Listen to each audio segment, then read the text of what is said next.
Hi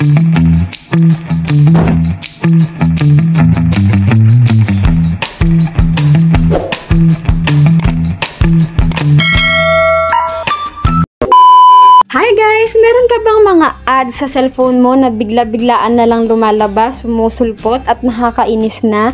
So kung gusto mo yan guys, tanggalin sa cellphone mo para wala nang lumalabas na ads.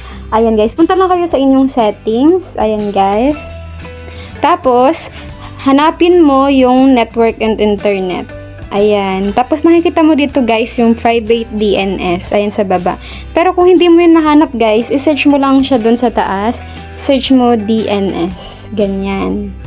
So ayan guys, may lalabas siya. I-click mo lang yun. Tapos dito na rin tayo agad mapupunta. I-click mo lang yung DNS. Pag nandyan ka na guys, pindutin mo yung private DNS provider hostname. Tsaka dito sa linya na yan, sa line na yan, ito guys yung isulat mo yung dns.adguard.com. So make sure guys na malaki yung letter A dito sa AdGuard. Tapos pag okay na, isave mo siya guys.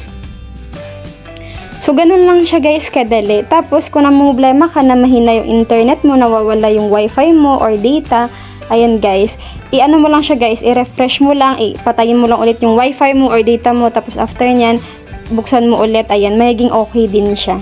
So, ganun lang guys kadali.